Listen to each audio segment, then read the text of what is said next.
pusno magtutudlo, ania kami karon.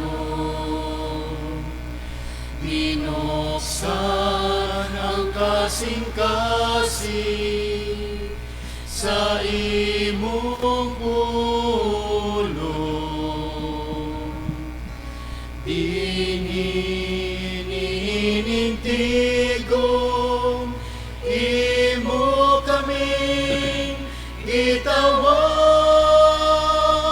aron lamang mabuhi sa imong mga hatag.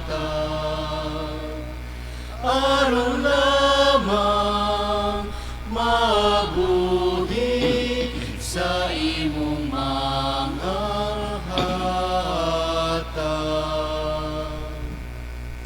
Sa ngalan samahan ug sa Anak ug sa Espiritu Santo. Amen.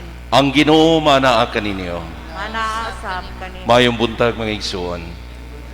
Atong iapil sa atong mga pagampo nining santos nga misa, ang kalinaw alang sa tibuok kalibutan, kalinaw alang sa atong nasod, o kalinaw diha sa atong tagsa-tagsa nga panimalay. Atong pangayon sa Dios, ilabi na diha sa iyang makanunayon nga pagbantay o pagatiman kanato, ang iyang pagpanalipod kanato sa tanang mga dautan, sa tanang mga katalagman, ug labaw sa tanan pagdala kanato kanunay diha sa kalipay sa kinabuhi. Ato sabi apil sa ato mga pagampo ang mga masakiton, ang nagantos sa nagkalain-laing balatian, nga unta sila ayuhon sa Ginoo. Ug atong iapil sa atong pagampo, ilabi na ang mga tao nga nangayo kanatong pagampo. Mga igsoon, rumandam kita alang sa pagsaulog nining santos nga misa, maghinulsol kita sa atong mga sala. Ikaw nga gipadala aron pag-ayos sa mga mahinulsulon, Ginoo kaluy kami. Ginoo kaloy kami. Ikaw nga mianhi aron pagtawag sa mga makasasala, Kristo kaluy kami. Kristo kaloy kami. Ikaw nga nagalingkod sa tuo sa amahan aron pagpangamaalan kanamo, Ginoo kaluy kami. Ginoo kaloy kami. Kaluyan unta kita sa Dios nga makagagahom sa tanan ug pasayloon sa atong mga sala. Dadon unta kita niya ngadto sa kinabuhing dayon. Amen. Magampo kita. O Dios nga tunhay ug makagagahom, itugot nga magasaulog unta kami sa mga misteryo sa pagpasakit sa among Ginoo, sa ingon nga mahimo kami nga angay pagdawat sa imong pasaylo ug kaluoy. Kini among gipangayo pinaagi sa among Ginoong Hesukristo imong anak, nga buhi ug hari uban kanimo ug sa Espiritu Santo, Dios hangtod sa kahangturan. Amen.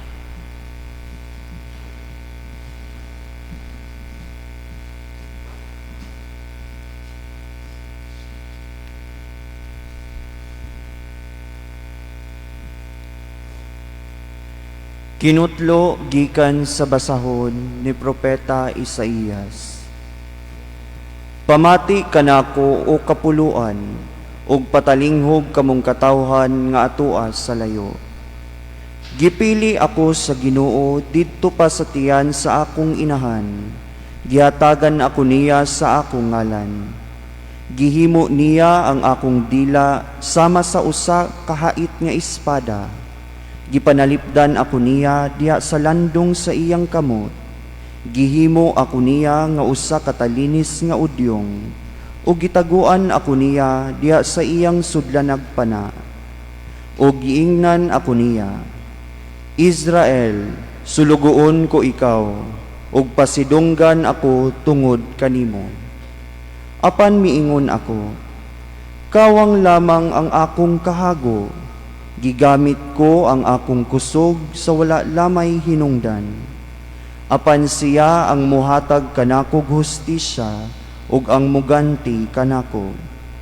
Sa wala pagani ako matawo, gipili na ako sa Ginoo, aron pagtigom sa nagkatibulaag nga katawhan sa Israel. Gipasidunggan ako niya ug gihatagag gahom. Miingon ang Ginoo kanako, may mas dako pang buluhaton nga akong ipabuhat kanimo, aron pagpatunhay sa mga banay ni Israel, ug sa pagpahiuli sa nasalin niya. Og himuon ko ikaw nga kahayag sa kanasuran, aron ang akong kaluwasan mudangat sa kinasuukan sa kalibutan. Ang pulong sa Ginoo. Salamat sa Diyos.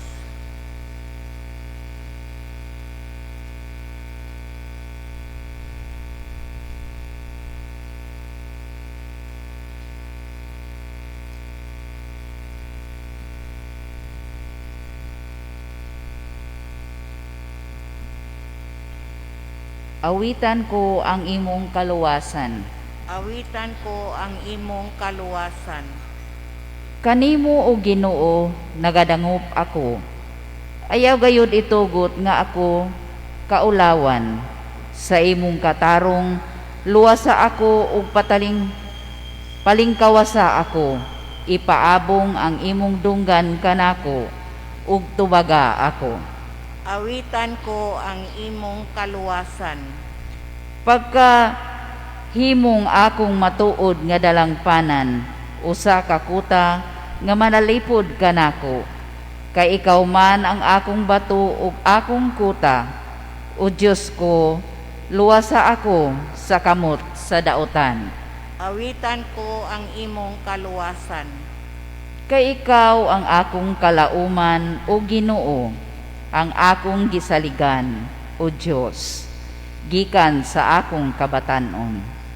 Kanimo nagasalig ako sukad sa akong pagkatao, gikan sa tanan sa